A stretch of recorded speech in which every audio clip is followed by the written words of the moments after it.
الشيطان الرجيم بسم الله الرحمن الرحيم وإذ أخذنا ميثاقكم ورفعنا فوقكم الطور خذوا ما آتيناكم بقوة واسمعوا قالوا سمعنا وعصينا وأشربوا في قلوبهم العجل بكفرهم قل بئس ما يأمركم به إيمانكم إن كنتم مؤمنين.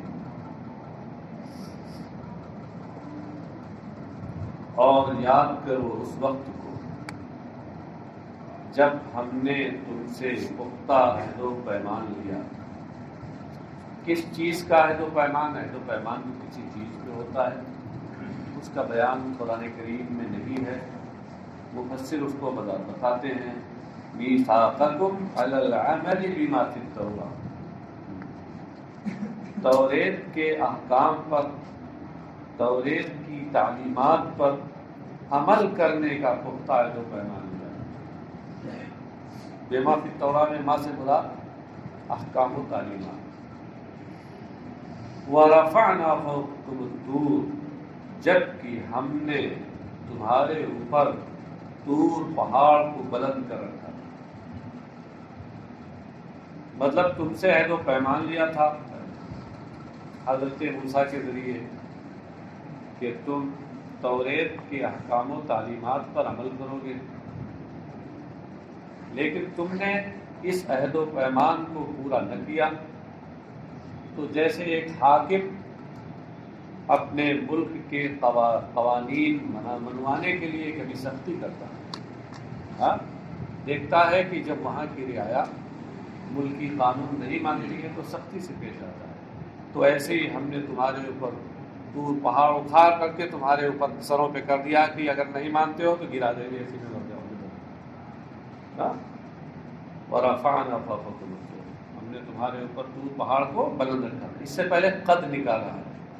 مفسر اشارہ یہ کیا کہ یہ جملہ حالیہ ہے، اور جب فعل ماضی حال بنے تو قد کا ہونا اس میں ضروری ہے. چاہے لفظاً ہو، لفظاً ہے تو سبحان اللہ، نہیں لفظ میں ہے تو مقدر مانا جاتا ہے. یہاں مقدر ہے، وہی ظاہر.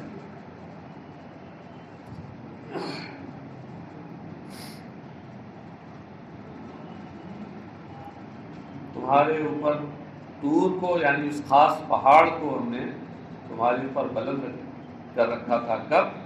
حین امتنعتم من قبولها، جب تم نے اس کے قبول کرنے سے انکار کیا تھا. اس کے قبول کرنے سے تم باز آئے تھے. اور یہ طور پہاڑ کیوں بلند کر رکھا تھا؟ لیسقط علیکم، تاکہ تمہارے اوپر وہ گر پڑے. یسقطا بھی اس کو پڑھ سکتے ہیں، تاکہ تمہارے اوپر گرا دیا جائے. وَقُلْنَا خُذُوا مَا آتَيْنَاكُمْ بِقُوَّةٍ وَاسْمَعُوا. وَقُلْنَا نکال کر یہ بتایا کہ خُذُوا کا عطف رفعنا پہ ہے، کیونکہ اگر یہ قلنا نہ نکالتے تو اس صورت میں خُذُوا کا عطف رفعنا پہ صحیح نہ ہوتا. رفعنا جملے فعلیہ خبریہ ہے اور خُذُوا جملے فعلیہ انشائیہ ہے. انشائیہ کا خبریہ پہ نہیں ہوتا. اس لیے قلنا نکالا کہ یہ اس پر معطوف ہے بتقدیر قلنا، اور جب یہ قلنا کا مقولہ ہوگا تو اب تو قلنا اصل ہوگا نا، یہاں وہ جملے خبریہ ہے. اس لیے خبریہ کا خبریہ پہ ہو جائے گا اور صحیح ہوگا. بقوت یعنی بجد و اجتہاد. اور ہم نے یہ کہا کہ ہم نے تمہیں جو دیا ہے اس کو پوری طاقت کے ساتھ، یعنی پوری کوشش اور محنت کے ساتھ اس کو پکڑو اور اختیار کرو. واسمعوا، اور سنو. ما تؤمرون به، سمع یسمع، یہ فعل متعدی ہے. فعل متعدی کے لیے مفعول بھی ہوتا ہے. یہ اور بات ہے کہ وہ مفعول جو ہوتا ہے وہ عمدہ کلام نہیں ہوتا، فضلہ ہوتا ہے، اس کا حذف جائز ہوتا ہے عام حالات. یہاں بھی محذوف ہے. کیا محذوف ہے؟ ما تؤمرون به نکال کر کے اسی مفعول بھی محذوف کی جانب اشارہ کیا، سمجھے؟ اور پھر سماع قبول آگے بڑھایا۔ یہ ترکیب میں تو اسمعوا کا مفعول مطلق نوعی ہے، اس میں اس بات کی جانب اشارہ کیا کہ السمع والسماعت کے دو معنی ہیں۔ سمع کا ایک معنی ہوتا ہے سننا، اور دوسرا معنی ہوتا ہے کان لگا کے سننا، غور سے سننا، قبولیت کے کانوں سے سننا۔ شیخ جن لوگوں نے پڑھی ہوگی لکھا ہوا ہے یا سمع والسماع شنیداً بگوش فراداشتن، سننا اور کان لگا کے غور سے سننا۔ تو سماع قبول لگا کر کے یہ بتایا کہ سمع سے مراد صرف سننا نہیں ہے بلکہ سن کر کے ماننا بھی، یہ مراد ہے۔ قبولیت کے کانوں سے اسے سنو جس کا تمہیں حکم دیا جا رہا ہے۔ قالوا سمعنا وعصینا، انہوں نے کہا ہم نے سنا۔ کیا سنا؟ قولک، سمعنا کا مفعول بھی محذوف، اس کو نکالا مفسر نے۔ ہم نے، اے اللہ ہم نے تیری بات سنی، وعصینا عصینا امرک، اگر تیری بات مانی نہیں، نافرمانی کی، حکم کی، تیرے حکم کی نافرمانی کی۔ دونوں جگہ قولکا اور امرکا جو نکالا ہے وہ مفعول بھی محذوف کی جانب اشارہ کیا۔ وَأُشْرِبُوا فِي قُلُوبِهِمِ الْعِجْلَ، اور بچھڑا ان کے دلوں میں پیوست کر دیا گیا تھا، پلا دیا گیا تھا بچھڑا۔ بچھڑا بھی کوئی پلانے کی چیز ہے؟ ارے پانی یا کوئی سیال چیز، لیکوڈ چیز، وہ پلائی جاتی ہے کسی کو۔ بچھڑا جیسا کوئی جامد، اس کو کہیں پلایا جاتا ہے؟ قرآن کہہ رہا کہ اشربوا فی قلوبہم العجل۔ مفسر کہتے ہیں خالط حبہ قلوبہم کما یخالط الشراب، یعنی بچھڑے کی محبت ان کے دلوں میں پیوست ہو گئی تھی۔ خالط، پیوست ہو جانا، مل جانا۔ اس سے کیا اشارہ کیا کہ قلوبہم میں یہاں مضاف محذوف ہے، یہ قلوبہم، وہ قلوبہم میں نہیں، اجل میں مضاف محذوف ہے۔ یہ قلوبہم حب العجل، حبہ مضاف محذوف، ان کی محبت، بچڑے کی محبت ان کے دلوں میں پلا دی گئی تھی، جس طرح شراب پلا دی جاتی ہے یا پیوست ہو جاتی ہے۔ اس سے اشارہ اس بات کی طرف کیا کہ یہاں عبارت میں استعارہ ہے۔ بچڑے کی محبت کو ایک شراب سے تشبیہ دی گئی، پھر شراب جو مشبہ بھی ہے اس کو حذف کر کے اس کے لوازم و مناسبات میں سے اشربو کو ذکر کر دیا گیا، تو اس طرح استعارہ مکنیہ ہے اس میں۔ اور آپ جانتے ہیں کہ استعارہ کی اصل اور بنیاد تشبیہ ہوتی ہے۔ البلاغۃ الواضحہ میں آپ نے تعریف یہی پڑھی ہوگی کہ الاستعارۃ تشبیہ حذف احد الطرفین، یہ استعارہ اس تشبیہ کا نام ہے جس کے طرفین یعنی مشبہ مشبہ بھی میں سے کسی ایک کو حذف کر دیا جائے، کسی ایک کو حذف کر دیا جائے تو وہ تشبیہ استعارہ بن جائے۔ بِكُفْرِهِمْ، ان کے کفر کے سبب، قُلْ لَهُمْ بِئْسَ مَا يَأْمُرُكُمْ بِهِ إِيمَانُكُمْ، ان سے فرما دیجئے کتنی بری ہے وہ چیز کہ تمہارا ایمان جس کا تمہیں حکم دیتا ہے۔ تمہارا ایمان یعنی ایمان بالتورات، تورات پر جو تمہارا ایمان ہے، جس کے تم دعوے دار ہو، تمہیں جس چیز کا حکم دیتا ہے وہ چیز کتنی بری ہے۔ بیسما شے کے بعد شیئن بڑھایا، نیچے محشی نے لکھا اشار بذالک الی ان ما نکرۃ بمعنی شیء مفسرۃ لفاعل بیسا، مفسرۃ لفاعل بیسا، اس بات کی جانب اشارہ کیا شین نکال کر کہ بیسما میں جو ما ہے یہ نکرہ ہے، شیئن کے معنی میں ہے، اور یہ بیسا کے فاعل کی تمیز ہے۔ مفسرہ کا معنی اس کی تمیز ہے۔ تمیز کو ممیز بھی کہتے ہیں، تبیین بھی کہتے ہیں، مبین بھی کہتے ہیں، تفسیر بھی کہتے ہیں، مفسر بھی کہتے ہیں، کئی نام ہیں اس کے۔ کافی تنوں میں آپ دیکھیں گے تمیز کے بیان میں یہ سب نام سے تو اشارہ یہ کیا کہ یہ تمیز ہے، یعنی بیسا کے اندر ہوا ضمیر پوشیدہ، یہ ضمیر مبہم اس کا فاعل ہے، ضمیر مبہم میں ابہام ہے، ابہام کو دور کرنے کے لیے ما یا مرکوب کی شکل میں اس کی تمیز آئے گی۔ بات سمجھے؟ اب ممیز تمیز سے مل کر کے صاحب یہ بیسا کا فاعل تو ہو گیا۔ بیسا کے بارے میں آپ جانتے ہیں کہ افعال ضم میں سے ہے۔ افعال مدح و ضم کے لیے جہاں ایک فاعل چاہیے تو وہیں ایک مخصوص بھی چاہیے، مخصوص بالمدح یا مخصوص بالضم۔ یہاں تو یہ فعل ضم ہے تو اس کے بعد ایک مخصوص بالضم چاہیے نا، وہ عبارت میں نہیں ہے۔ آگے مفسر نے بڑھایا عبادت العجل،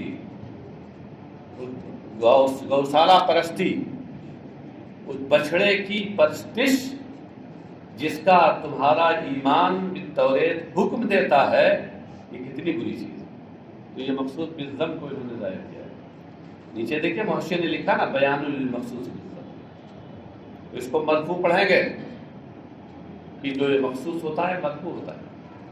ان کنتم مؤمنین، یعنی ان کنتم مؤمنین بہا، اگر تم اس کے اوپر ایمان رکھتے ہو، کس پر؟ توریت پر۔ کما زعمتم، جیسے کہ تمہارا خیال ہے، تمہارا خیال یہی ہے کہ ہم توریت پہ ایمان رکھتے ہیں، تو اب تمہارا خیال یہ ہے کہ توریت پہ ایمان رکھتے ہو، تو جو کچھ تم کرتے ہو تو تمہارا لگتا تو یہی ہے کہ توریت پر ایمان رکھنا یہی تمہیں اس کا حکم دیتا ہے۔ حالانکہ صحیح معنوں میں توریت میں جو چیزیں ہیں، جو احکام ہیں، ان پر کوئی جب ایمان لائے گا تو اسی کے مطابق اس کو عمل کرنا چاہیے۔ اس کے خلاف عمل کر رہا ہے تو بظاہر ایسا لگتا ہے کہ توریت پر ایمان ہی اسے اس کا حکم دے رہا ہے۔ المعنى لستم بمؤمنین، مطلب یہ ہے کہ حقیقت میں تم اس پر ایمان رکھنے والے نہیں۔ لأن الایمان لا یامر بعبادۃ العجل، اس لیے کہ توریت پر ایمان یہ بچڑے کی پوجا کرنے، عبادت کرنے کا حکم نہیں دیتا۔ اور تم سے خطاب کیا گیا، تم سے مطلب کون ہے؟ وہاں اس زمانے کے رسول اکرم صلی اللہ علیہ وسلم کے زمانے کے جو یہودی تھے، لیکن مراد ان کے آباء و اجداد، ان کی بچڑے کی پوجا کرنا یہ تو ان کے آباء و اجداد کا کام تھا نا۔ کہتے والمراد آباؤہم، اور اس سے مراد ان کے آباء و اجداد۔ اس سے پہلے بھی کئی جگہ بات آئی تھی۔ اے فکذالک انتم لستم بمؤمنین بالتوراۃ وقد کذبتم محمدا صلی اللہ علیہ وسلم والایمان بها لا یامر بتکذیبہ۔ یہ مطلب یہ ہے کہ اے اس زمانے کے یہودیوں، زمانے نزول قرآن کے یہودیوں، تم لوگوں کا حال بھی ایسے ہی ہے، تم توریت پر حقیقت میں ایمان رکھنے والے نہیں، جبکہ تم نے محمد صلی اللہ علیہ وسلم کو جھٹلایا ہے، اور توریت پر ایمان رکھنا یہ نبی آخر الزماں کی تکذیب کا حکم نہیں دیتا۔ سمجھ میں آ گئی بات؟ قل ان كانت لكم الدار الآخرة عند الله خالصة من دون الناس فتمنوا الموت ان كنتم صادقين۔ قل یعنی قل لهم، مخاطب کو ظاہر کر دیا۔ اللہ فرماتا ہے کہ اے محبوب ان سے کہہ دیجئے ان كانت لكم الدار الآخرة عند الله خالصة من دون الناس۔ اصل میں جو یہودی تھے یہ کہا کرتے تھے کہ جنت تو ہمارے لیے صرف بنی ہے، بس ہم یہودیوں کے لیے، باقی کوئی جنت میں نہیں جائے گا۔ ارے ہم لوگ بھی کہتے ہیں۔ اس لیے ہمیں اپنے اس طرز عمل پر غور کرنے کی ضرورت ہے۔ اس طرز عمل کی وجہ سے کہ ہم تو جنتی ہیں، سنی جنتی بھائیوں، تقریر ہوتی ہے نا، سنی جنتی بھائیوں، مگر جنتی تو ہے، اگر سنی ہے تو جنتی ہے، اس میں شبہ نہیں۔ لیکن اس طرز عمل نے بدعملی پھیلائی ہے، اس طرز عمل نے لوگوں کے اندر بدعملی پھیلائی ہے، خوف خدا اور خوف آخرت ان کے دلوں سے نکال دیا ہے۔ اس لیے اس طرز عمل پر ہمیں نظر ثانی کرنی ہے۔ سیدنا عمر فاروق اعظم رضی اللہ تعالیٰ عنہ جیسے جلیل الشان صحابی کہ جن کے بارے میں نبی اکرم صلی اللہ علیہ وسلم نے فرمایا لو کان بعدی نبیا لکان عمر، میرے بعد اگر کوئی نبی ہوتا تو عمر ہوتا۔ یہ شان ان کی، کیسا خوف خدا تھا فرماتے تھے اگر یہ اللہ کی طرف سے اعلان ہو جائے کہ سارے لوگ جنت میں جائیں گے سوائے ایک کے، تو عمر سمجھے گا کہیں میں ہی نہ ہوں۔ کیسا خوف خدا تھا ہاں۔ اور یہاں تو ہم تو اعلیٰ حضرت کا شعر بے موقع پڑھتے ہیں، ہم رسول اللہ کے جنت رسول اللہ، بے موقع پڑھتے ہیں، اس موقع کے لیے نہیں ہے۔ خوف خدا ہونا چاہیے۔ حضرت ملا علی قاری رحمۃ اللہ علیہ نے باضابطہ ایک رسالہ اس موضوع پہ لکھا ہے، خوف خاتمہ، المقدمۃ السالمہ فی خوف الخاتمہ، اس نام سے ایک رسالہ لکھا ہے۔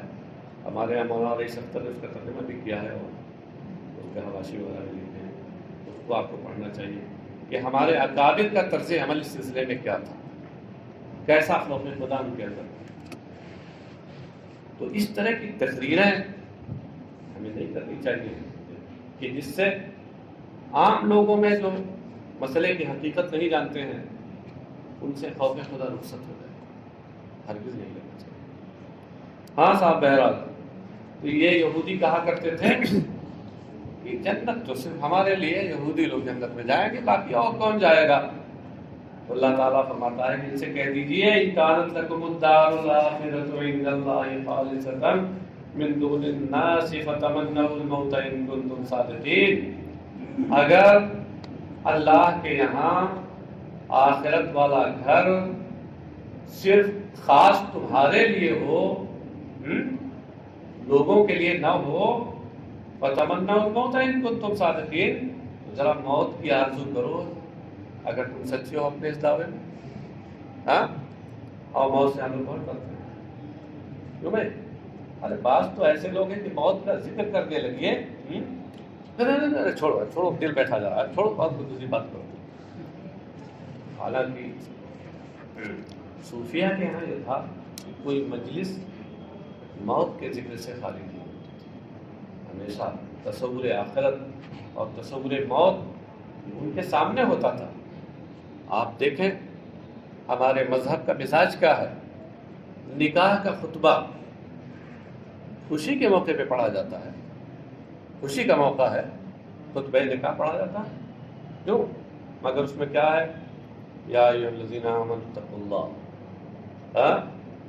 یا ایھا الذین آمنوا اتقوا اللہ حق تقاتہ ولا تموتن الا وانتم مسلمون، اے ایمان والو اللہ سے ڈرو جیسا ڈرنے کا حق ہے، ولا تموتن الا وانتم مسلمون، تمہاری موت اسلام اور ایمان کی حالت میں ہونی چاہیے۔ موت کا ذکر وہاں بھی آ رہا ہے۔ آپ سوچتے ہوں گے کہ یہ بے موسم کی بارش ہے، خوشی کا موقع ہے اور موت کا تذکرہ ہے، بے موسم نہیں ہے، آپ کی سوچ بے موسم ہے، بے موسم بارش نہیں ہے، موسم پہ بارش ہو رہی ہے، اس لیے کہ ہم لوگ شادی اور خوشی کے موقع پر ہدے پھلانگنے لگتے ہیں، اور جس مذہب کو ہم مانتے ہیں اس میں جہاں ہمیں غم منانے کے لیے ہدے بتائی ہیں، خوشی منانے کے لیے بھی ہدے مقرر کی ہیں۔ اس لیے یہ آیت وہاں رکھی گئی ہے کہ تم کہیں شادی اور نکاح کی تقریب کی خوشیوں میں مدہوش ہو کر کے موت کو نہ بھول جاؤ، موت کو یاد رکھنا۔ خیر چلیے صاحب، دار الآخرۃ ای الجنہ، ان کانت لکم الدار الآخرۃ ای الجنہ، اس سے اشارہ کیا اس بات کی طرف کہ دار الآخرہ سے مراد جنت ہے، بطور مجاز مرسل، کیونکہ دار آخرت یعنی آخری گھر یہ تو بہت عام ہے، اور جنت اس سے خاص ہے، تو عام بول کر خاص مراد دیا گیا۔ مجاز مرسل میں ایسا ہوتا ہے نا کہ لفظ کے معنی حقیقی اور مجازی کے درمیان کبھی علاقہ عموم ہوتا ہے، کبھی علاقہ خصوص ہوتا ہے، یہاں علاقہ عموم ہے۔ عند اللہ خالصۃ، خالصۃ کا معنی خاصۃ، من دون الناس کما زعمتم، جیسا کہ تمہارا گمان ہے، فتمنوا الموت ان کنتم صادقین، تو تم موت کی آرزو کرو اور تمنا کرو اگر تم سچے ہو۔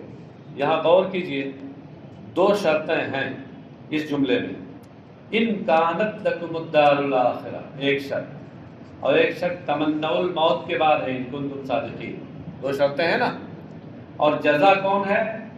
صرف ایک ہے، وہ ہے تمنوا الموت۔ ہاں تو اب صاحب اس کا کیا مطلب ہوگا، اس کی کیا صورت ہوگی؟ تو ایک ضابطہ بتا رہے ہیں کہ تعلق بتمنیہ الشرطان، تمنی ہی ہے تمنی الموت، اس موت کی تمنا اور آرزو سے دو شرطوں کا تعلق ہے۔ علی ان الاول قید فی الثانی، اس طور پر کہ پہلی شرط شرط ثانی کی قید ہے۔ پہلی شرط کون ہے؟ دار آخرت کا اللہ کے یہاں یعنی جنت کا خاص تمہارے لیے خاص ہونا، یہی نا ہے پہلی شرط، اور دوسری شرط کیا ہے؟ سچا ہونا۔ کہہ رہے ہیں کہ اس سے موت کی تمنا اور آرزو سے دو شرطیں متعلق ہیں، اس طور پر کہ پہلی شرط دوسری شرط کے لیے قید ہے۔ تو اب مطلب کیا ہو جائے گا؟ اَإِن صَدَقْتُمْ فِي زَعْمِكُمْ أَنَّهَا لَكُمْ فَتَمَنَّوُا الْمَوْتَ،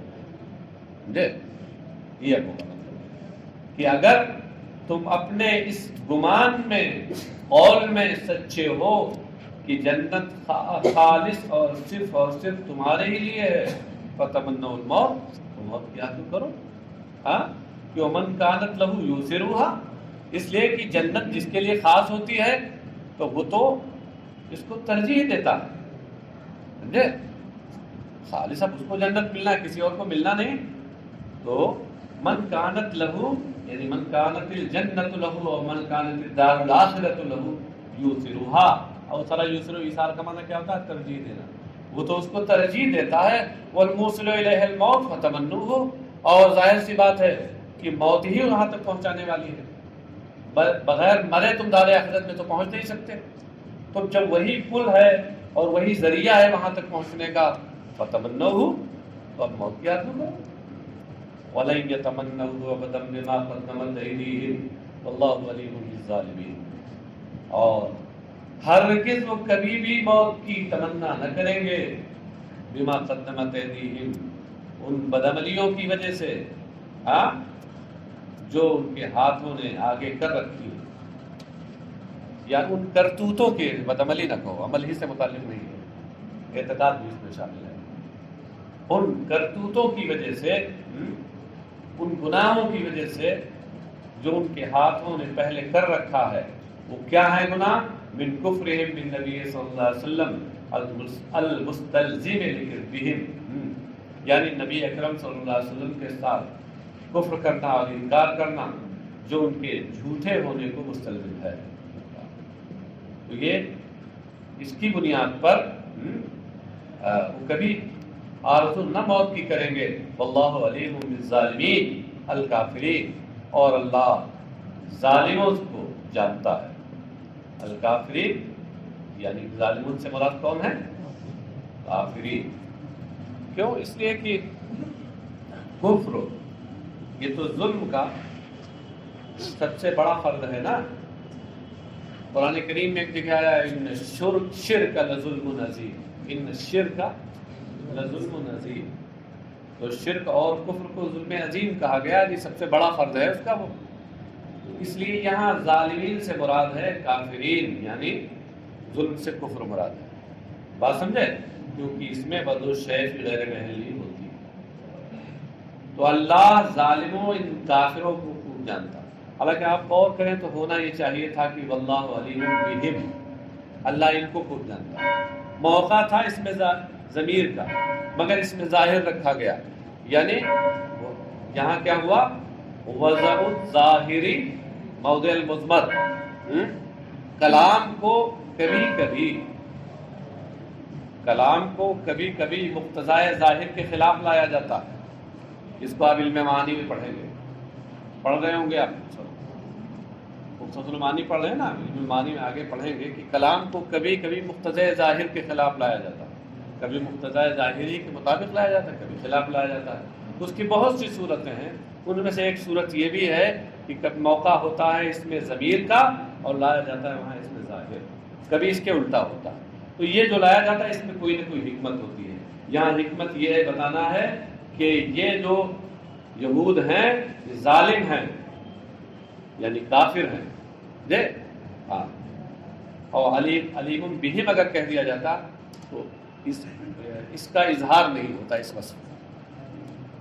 فَيُجَازِيهِمْ، تو وہ اللہ انہیں کی جزا دے گا.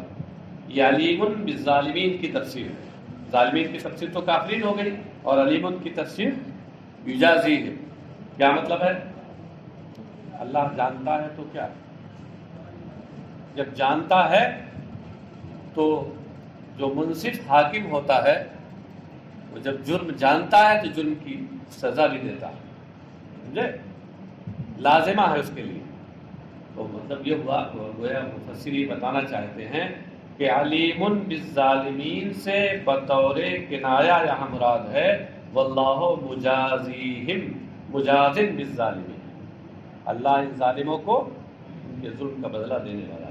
وَلَتَجِدَنَّهُمْ أَحْرَصَ النَّاسِ عَلَىٰ حَيَاةٍ وَمِنَ الَّذِينَ أَشْرَكُوا يَوَدُّ أَحَدُهُمْ لَوْ يُعَمَّرُ أَلْفَ سَنَةٍ وَمَا هُوَ بِمُزَحْزِحِهِ مِنَ الْعَذَابِ أَن يُعَمَّرَ وَاللَّهُ بَصِيرٌ بِمَا يَعْمَلُونَ، یا بِمَا تَعْمَلُونَ دونوں قراءتیں ہیں.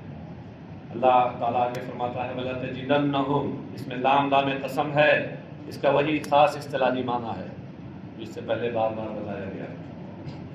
اور ضرور بخدا، ضرور تم انہیں زندگی کے معاملے میں لوگوں میں سب سے زیادہ حریص اور لالچی پاؤ گے. وَمِنَ الَّذِينَ أَشْرَكُوا، اور مشرکوں سے بھی زیادہ لالچی پاؤ گے. من الذین سے پہلے احرسا نکال کر کے، اور مفسر نے یہ بتایا یہاں احرسا محذوف ہے، ہاں، کیونکہ احرسا اس میں تفضیل کا استعمال معطوف علیہ میں اضافت کے ساتھ ہوا، اور یہاں من کے ساتھ ہوا. اس میں تفضیل کا استعمال تین طریقے سے ہوتا ہے، کبھی اضافت کے ساتھ، کبھی من تفضیلیہ کے ساتھ، اور کبھی الف لام کے ساتھ. اس لیے من سے پہلے آرسا نکال کر بتایا کہ من تفضیلیہ ہے، آرسا یہاں من تفضیل میں ہے. اور بخدا تم ضرور ان یہودیوں کو تمام لوگوں سے زیادہ زندگی کے معاملے میں حریص اور لالچی پاؤ گے، اور مشرکوں سے بھی زیادہ انہیں حریص پاؤ گے. وہ مشرک المنکرین للبعث علیہا لعلمہم بأن مصیرہم الی النار دون المشرکین لانکارہم لہ، ان مشرکوں سے بھی زیادہ کہ جو بعث کے منکر ہیں، بعث بعد الموت کا جو انکار کرنے والے ہیں، اور جن کا عقیدہ یہی ہے کہ مرنے کے بعد دوبارہ زندہ نہیں کیا جائے گا. آپ سے وہ تو کہتے ہیں یہی دنیا ہے، یہی دارالجزا ہے، اور جیسا کرو گے ویسا مرو گے. اب اگر مرو گے تو تمہاری روح، اگر تم اچھا کام کر کے جاؤ گے تو اگلا جنم تم جو لو گے اس میں تمہاری جو آتما ہے وہ کسی دوسرے ڈھانچے اچھے ڈھانچے میں آ جائے گی، اور اگر تم نے برا کام کیا تو تمہاری آتما کسی برے ڈھانچے میں ڈال دی جائے گی. اسی کو آواگمن کہتے ہیں. یہاں کے ہندوؤں کا یہی عقیدہ ہے، آواگمن کا، تناسخ جس کو عربی میں کہتے ہیں، تناسخ یہاں غیر اسلامی عقیدہ. یہ تو بعض بعد الموت کے منکر ہیں، تو ان سے زیادہ تم حریص پاؤ گے کس کے؟ علیہا، یہ علیہا جو نکالا ہے یہ احرسا کا وہی متعلق نکالا ہے، موت کا کے زیادہ حریص پاؤ گے. تو ان سے زیادہ موت کے حدیث کیوں پاؤ گے؟ لعلمہم بأن مصیرہم الی النار، اس لیے کہ ان کو اس بات کا علم ہے کہ ان کا ٹھکانہ نار جہنم ہے. دون المشرکین، جبکہ مشرکوں کا کو اس کا علم نہیں، کیونکہ ان کا عقیدہ ہی نہیں. کیوں؟ لِإِنْكَارِهِمْ لَهُ، اس لیے کہ وہ تو آخرت کے منکر ہیں. وہ تو کہتے ہیں یہی دنیا میں جو کچھ ہونا ہو جائے. یود احدہم لو یعمر الف سنہ، یود یعنی یتمنی احدہم، ان میں سے ہر ایک یہ آرزو کرتا ہے لو یعمر الف سنہ، کاش سے 1000 برس کی عمر دے دی جاتی. یہاں لو یعمروں میں جو لو ہے یہ مصدریہ ہے، ان مصدریہ کے معنی میں ہے، اور ان مصدریہ یہ موصول حرف، یہ ان مصدریہ جو ہوتا ہے یہ موصول حرفی ہوتا ہے. اس کے بعد کا جو جملہ اس کا صلہ ہوتا ہے، یہ اپنے ماں باپ صلہ کے ساتھ مل کر مصدر کے معنی میں ہوتا ہے. اس لیے کہتے ہیں کہ لو مصدریہ ہے ان کے معنی میں، اور یہ اپنے صلہ کے ساتھ مل کر مصدر کی تعویل میں ہے. مفعول یودو، یودو کا مفعول ہو گیا. جو لو یعمر الف سنۃ، یہ یودو کا مفعول بھی ہو گیا. وما ہوا بمزحزحہ من العذاب ان یعمر، وما ہوا یعنی وما احدہم بمزحزحہ مبعدہ من العذاب. یہ مزحزح کا معنی لغوی بتا دیا. زحزحہ کا معنی ابعد، تو مزحزح کا معنی مبعد. اور انہیں اور کوئی عذاب نار سے انہیں بچانے والا نہیں. ان یعمر، اور عذاب نار سے ان میں سے کسی کو یہ چیز بچانے والی نہیں کہ انہیں لمبی عمر دی جائے. یعنی یعمر فاعل مزحزحہ، یہ مزحزحہ کا فاعل ہے. حاصل کیا ہوا کہ ماں جو ہے اس کے بعد جو جملہ آ رہا ہے تو ہوا اس میں مبتدا ہے، اور مزحزحہ یعمر یہ جملے اسمیہ اس کی خبر ہے. اس طور پر کہ ان یعمر اس میں ان ناصبہ موصول حرفی، یہ مفعول، یہ مبتدا مؤخر ہے، اور مزحزحہ من العذاب یہ خبر مقدم ہے. مبتدا اپنی خبر سے مل کر پھر خبر ہے ما ہوا ما کی. ان یعمر فاعل مزحزحہ یہ اس کا فاعل ہے، اور ان یعمر میں ان ناصبہ مصدریہ ہے تو معنی ہوا ہے تعمیرہ. تعمیرہ کے معنی میں ہو گیا. واللہ بصیر بما یعملون، اور اللہ اس کو خوب جانتا ہے جو یہ کرتے ہیں، یا بما تعملون جو تم کرتے ہو. یا امتا کے ساتھ دو قرات ہے، تو جانتا ہے تو کیا مطلب ہے؟ بطور کنایہ مراد یہ ہے کہ انہیں اس کا بدلہ دے گا.